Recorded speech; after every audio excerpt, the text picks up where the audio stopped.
WLFE DB Radio. Are you ready?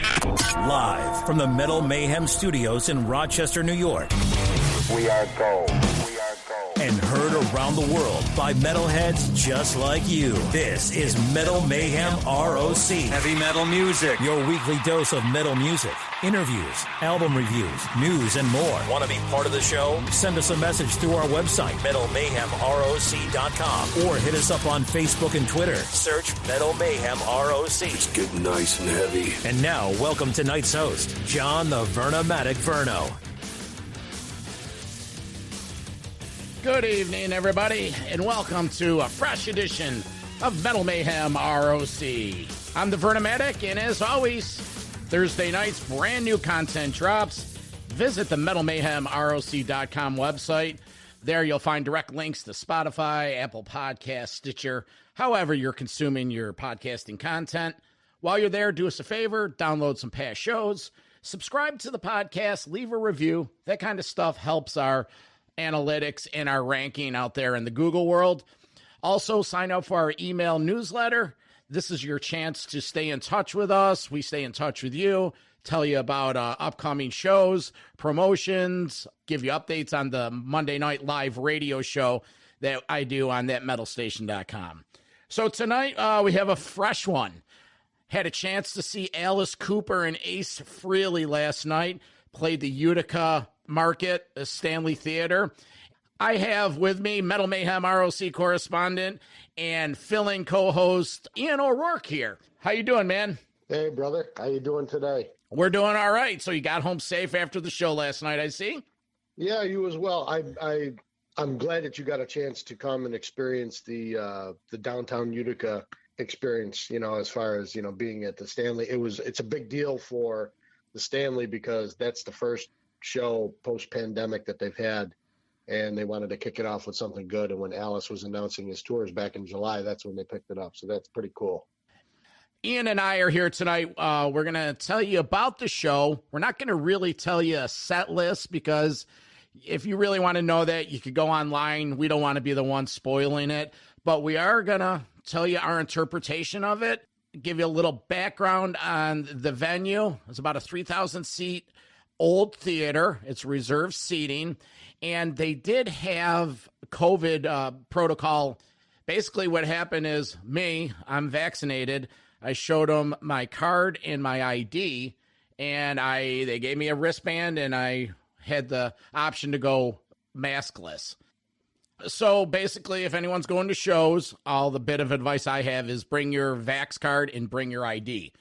So Ace Frehley opens. It's the Ace Frehley, not any particular tour. The last release he had, what was it, that Origins 2 release from a couple years ago? And the band was fantastic. Made up of, obviously, Ace, Phil Scoose on bass and vocals, Ryan Cook on guitar, Jeremy Ashbrook guitar and vocals, and Christopher Williams on drums. Ian, what do you know about this band? It was unbeknownst to me until recently, speaking with my fellow Motorlord co-guitarist and co-vocalist, Gooby Caro. This is Gene Simmons' touring band. And what happened when I did a little bit of digging was back in 2018, when Ace was going out doing his touring, he had done a bunch of shows with Gene, and they kind of swapped off and on doing playing, but he just jumped up with Gene's band. And he had such a good time. And he goes, there was such a fresh energy, not to knock any of his old guys, but he basically got rid of his old support band and hired on Gene's band. And these guys really, when they do is they'll go out with Gene, and Gene will play a bunch of covers, and he'll throw in a couple of Kiss tunes when he does, some smaller venues and things that he wants to do. But you experienced it as well as I did. These guys were top bar, man. I mean, that Phil Schuster, the bass player, he did a great job. And I want to say it was Ryan Cook that took the lead vocals on one of the Kiss songs. These guys, they split it up. They went around. God. Yeah, they went around the horn playing. It was heavy on Kiss songs, And they went around the horn. One guy would sing vocals on one song. Another guy would sing vocals on another song that Ace wasn't the lead vocal on originally. And he sounded like Paul, was the best part about it. I mean, it sounded like young Paul Stanley. So, anybody thinking it's like, it's just another band playing. No, these guys really, they've done their homework and they know how to pull it all off, which is great. Now, like I mentioned, it was the unofficial tour for Origins too. And if you're not familiar with it, Ace in the last 4, 6, 7 years have been releasing these cover albums of songs and bands that he loves and grew up on and whatnot. So there was covers sprinkled in throughout the set, and Ace, the stage set was great. Just a nice big drum riser with a gong in the back. Either side of the drums had a couple stacks of Marshalls, nice lights, and a beautiful Ace Frehley tapestry in the back that had said Ace Frehley with Ace of Hearts playing cards on it. Now, my seats were 7th row in this, so we were right up there. Ian and Gooby from Motorlord, you guys were on the floor, but a little farther back. Ian, what was your take of the set and the aesthetics of it? Yeah, I was on the floor with our drummer, Don, what they called orchestra left. What I saw, I could see everything. The only issue that I had was later on, and we'll get into that, was just being impeded by one of the overhead PA speakers as far as visual. But the stage setting, and I nodded to Don at one point, maybe 3 or 4 songs into Ace's set. I told him, I said, as much as I am a fan of metal, that sound that was coming off that stage, that hard rock sound, the way it was balanced with all the guitars and the bass and the drums, the way that it was coming at you and you could hear everything, and it was just like so encapsulating. I go, that's the sound. That is the perfect sound. And it was great, man. I mean, hats off to the crew that did their work there.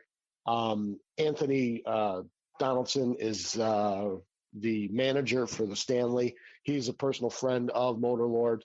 Shout out to him. He's a great guy, but he's got top-notch people that come in.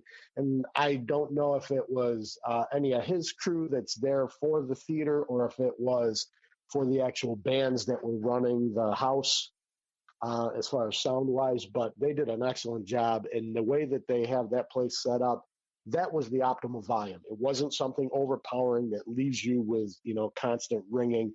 There was a little bit of a ring because it's a rock show. It's still supposed to be loud, but it was good, loud, balanced, and everything just looked perfect. You don't need much more than that, especially when you're talking about Ace Frehley. A drum riser, stacks of Marshalls, bunch of guys up there with the big Ace Frehley backdrop. That's it. Couple lights overhead, boom, perfect. Now, the band, they're dressed up in regular, rock and metal garb. The one guitarist had a flying V that was all shiny and everything. He had a denim jacket with patches on it. A couple of the other guys had the spandex and stuff. They're playing the role. They're looking the part. Ace comes out with black leather pants. He had cowboy boots on, like those pointed cowboy boots. He had a long black leather leather jacket on with a tie-dye Ace Frehley shirt. Took that off a couple songs into the set. One song after another. Not a lot of talking, not a lot of, he said his hellos and stuff. But I'm telling you, Ian, I'm not a guitarist or anything, but Ace was ripping. That band was his net, but he was really doing well. And he claimed at one point he's been sober for 15 years, and, God bless him. I hope it's true. He just seemed on top of his game. He seemed, for someone his age, he has to be close to 70. Looks like he was generally having fun, and we were right there. I really enjoyed it. Yeah, Ace definitely, I mean, all points to him. Ace always consistently sounds like Ace. It's like Angus sounds like Angus, Eddie sounded like Eddie, and they have their own particular style. Ace has never been one of those guys that's been known as a shredder, but Ace has always been a ripper on the guitar, and his tone is always intact. He goes through all of the stuff that he does, and he knows he does well. He never tries to step way out beyond the boundaries. He always, keeps it within his wheelhouse, but he pulled it off the way he's supposed to. And you're right. I mean, the band was there, but that band, I mean, you could have dropped a guitar on stage and nobody would have known because they were so tight and so spot on, and they hit everything perfect. And, as always, when you're dealing with an Ace Frehley show, he put on all the spectacle that you would come accustomed to, it's the smoking guitar, and, he's got the light up guitar and stuff like that. So people that are knowing that that's going to be there, you'll be pleasantly surprised when you get in there, and it's the exact same thing that you get every time Ace goes out there. And to back up, like you had said with the cowboy boots, since the 80s, he's a guy that adopted that look a la Lemmy. All of a sudden he stopped wearing the Chuck Taylors, like he used to back in the day, and he's been wearing the cowboy boots with the leather pants, and it's almost like that old guard rocker look, having your tight pants and your freaking cowboy boots. They had adopted that look since the 80s, and Ace has been rocking it all the way up through. So yeah. One thing I noticed, more observations, is the band was sincerely having fun, and they were just jamming and smiling, and they weren't being like metal rock and roll cliche. By any means, they weren't. They were really having fun with these songs. And Ace, at so many times, it was sort of like a gang. And you could tell Ace was the leader and like the big brother, and these guys were just right behind him. They had his back, and they gave him room to just be Ace. It's Ace Frehley. And, I was thinking about this, and I thought about it on the way home last night. I would love to see Ace do a tour like with this band with all old Kiss and have the guys sing the non-Ace songs like they were doing last night. I'll give one spoiler. They did Detroit Rock City. And the guy that sang that, don't quote me, is one of the guys, Jeremy Ashbrook. It was one of the guitarists. First of all, he sounded spot on. It was like Paul Stanley hasn't sounded like this in years.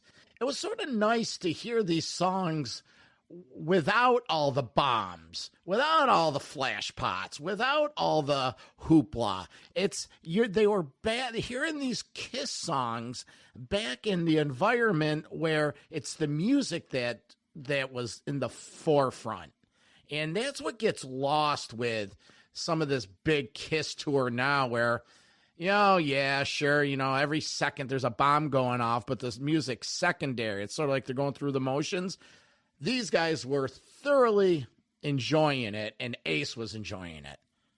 The one thing that, like you had said, you get the guys that are in the metal thing, and it's automatically got to be about the posturing and the look and everything else, and they always have to have that scowl, or it's got to be, like, we're trying to send a message. These guys were having a blast, and they were all freaking smiling, and they were all freaking, pointing to people and, getting the crowd going and doing the things that they had to do. And they go through their moves just like every other band does. You got to put your poses on while you're on stage, because you are there to entertain people. You're there as an entertainer. Anybody that stands around with their thumb up their ass isn't worth a salt. Okay. Secondly, Ace has always been a hard rocker. He's been the hard rocker of the band, going back to Kiss. So when you look at the stuff that he did play, Ace played the hard rockers. You're not going to hear a lot of the mushy mush stuff and the stuff that's too overbonely pop that, that Gene and Paul used to pen a little bit more. He played the stuff that, Ace had involvement with, that Ace was, a key contributor or songwriter for. And it's the stuff that he enjoys playing because it's true blue, part of his heart and soul. So, yeah, kudos to those guys, man. It was really better than I expected it to be, really. And I'm not knocking Ace for anything that he's ever done before. What I was really, my expectations were exceeded. I would give the show a solid 9. I really would. I would give it a 9. it was one of those when it was over. I just, I was standing, obviously. I just clapped. And I looked at my buddy and I'm like, wow, that was fucking good. I was proud of Ace. So, all right, well, Ace opened up and opening up for Alice Cooper. Now, Coop, he's hasn't played in 18 months, 2 years. It's the fourth or fifth date on this, the Detroit, what's the name of this? The Alice Cooper Detroit Muscle Tour. He has a new album out. Detroit Muscle has a collaboration of all these Detroit musicians, collaboration with, all his old friends. The album's getting a lot of critical acclaim. On the way there, my buddy Cal Jammer, he's a big Coop fan, played me a lot of the songs that they're going to be playing live, got me, up to speed on it. So this band, obviously Alice Cooper, Ryan Rosie on guitar, Tommy Henriken on guitar, Chuck Garrick bass, Glenn Sowell drums, and Nita Strauss on third lead guitar. Again, I don't want to overemphasize, but these are pros. Ian, give us a little history on this band. What do you know about them? So I know that Nita has been with Alice now for quite some time, and I'm going to go right on record and tell everybody I'm a Nita Strauss fan. I think that Nita is, not only is she beautiful, but she is such a shredder and such a great guitar player.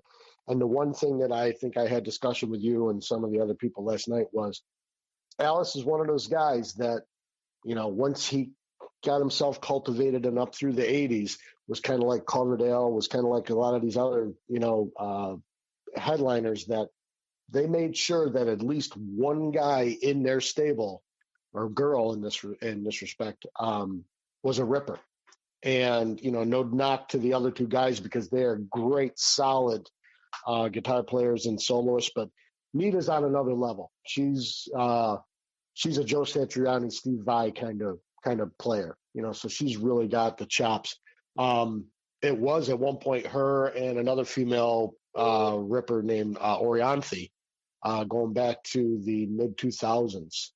But he had always had pulled around three.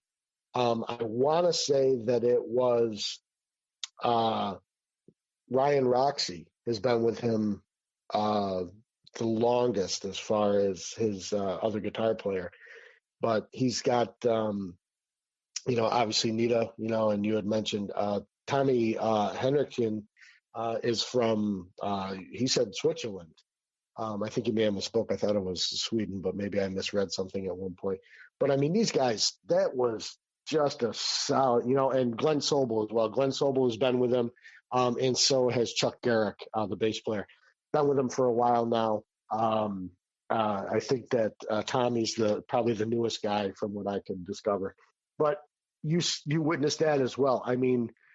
Alice could have walked out and, talked into the microphone, didn't even have to sing. And that band was so explosive and so good that they just literally made everything that he had going on better. And, come on, it's an Alice Cooper show. You're there for the show. And this thing was wow. This truly, truly exceeded my expectations because this is my first time ever in my life seeing Alice Cooper. And to be able to witness it like this, I'm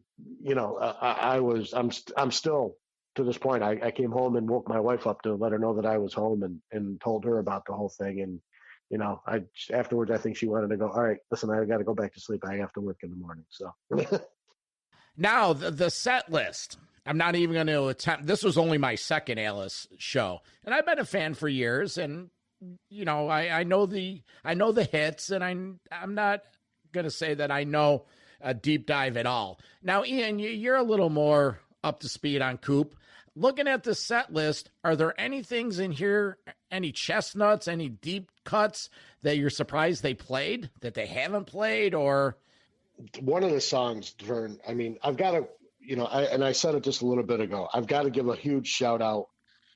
There's two big dramatic points where modern Alice comes into play with what he has done with this group of musicians.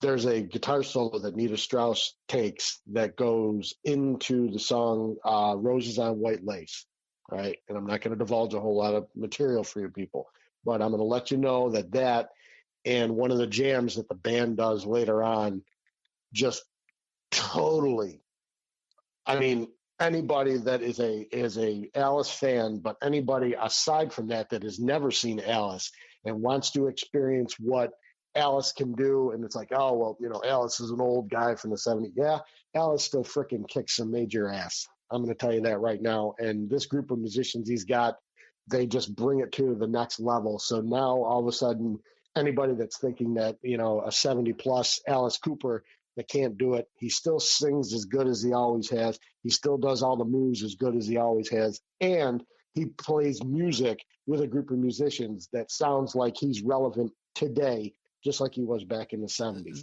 That's one point. The other point is I didn't realize it. I was trying to remember where I knew the song from, but a couple songs into the set list, he does a cover of Rock and Roll by the Velvet Underground. And I was thinking to myself, I go, what album is this off of? What I can't remember. I know the song. And it took me a bit to realize afterwards, I'm like, oh my God, that was fucking Lou Reed. So really cool stuff, you know, I mean, and you know, look at, I mean, you got to experience all of that stuff.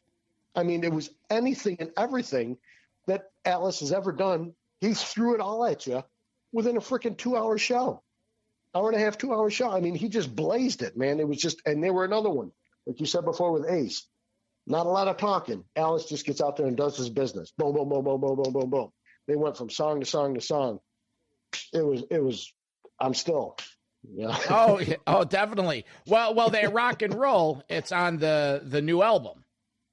They do a cover of it. See, so that was one of the new songs that he played. So there was a nice variety of stuff. I enjoyed the story.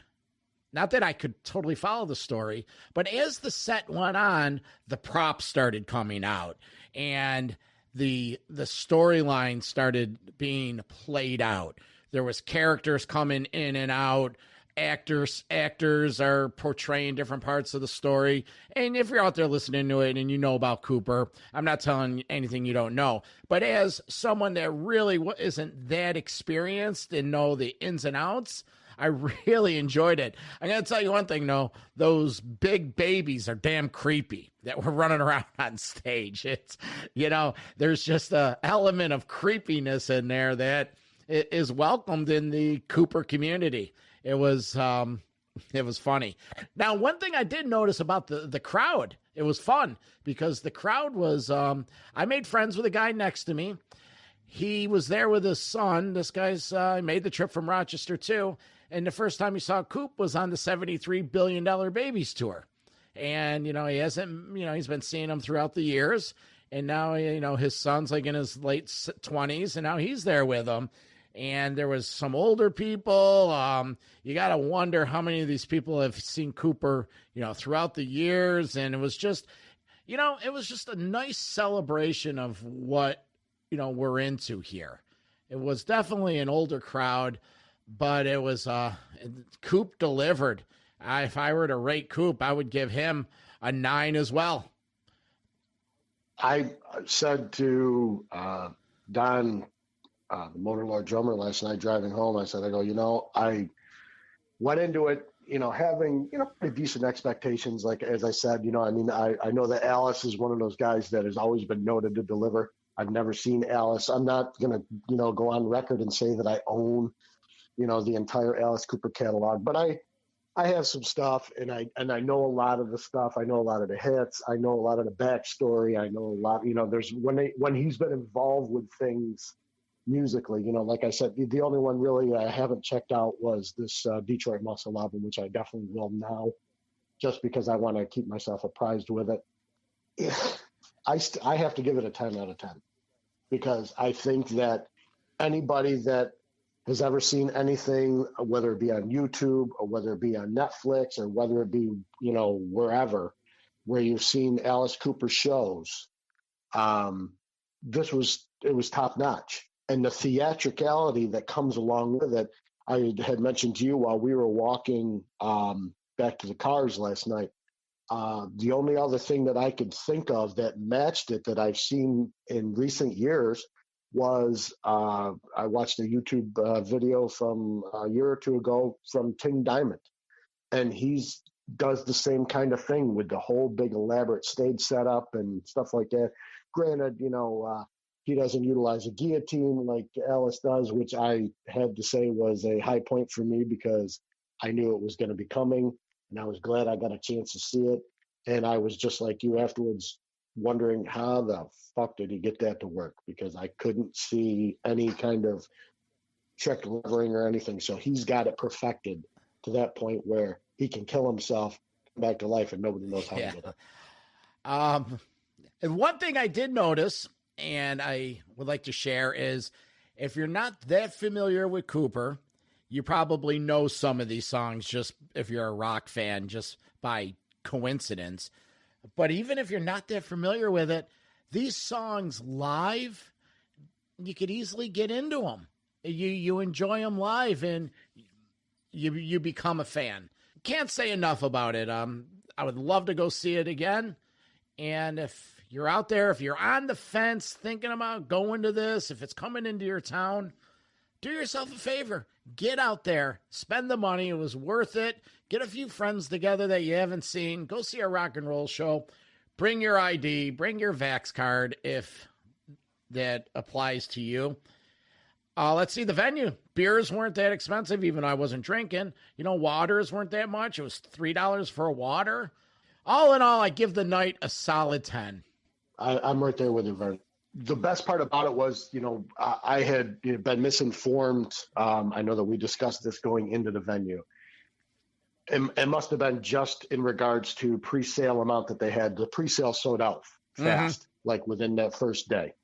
They must have held quite a bit or had stuff for later on promotions. I saw a tag that Anthony Donaldson had from the venue that posted last night, where they were talking about the availability. But as the day rolled on into the evening, it filled right up. I mean, there was maybe some scant empty seats down on the back corners of the floor. I don't know what the upstairs was like, but they seem to have made it seem like they did what they needed to do.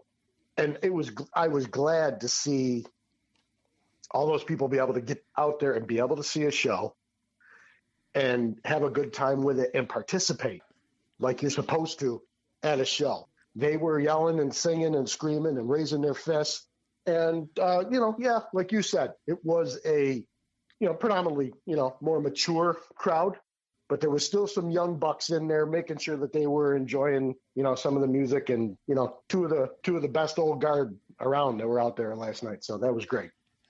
Yep, it was an old-time show in this day and age when, there's a lot of shed tours and bigger places. This was old school, and it was a treat. And like I said, if it comes to your town, get out there. So, all right, well, that's our review. That's our show tonight. Alice Cooper, Ace Frehley last night in Utica.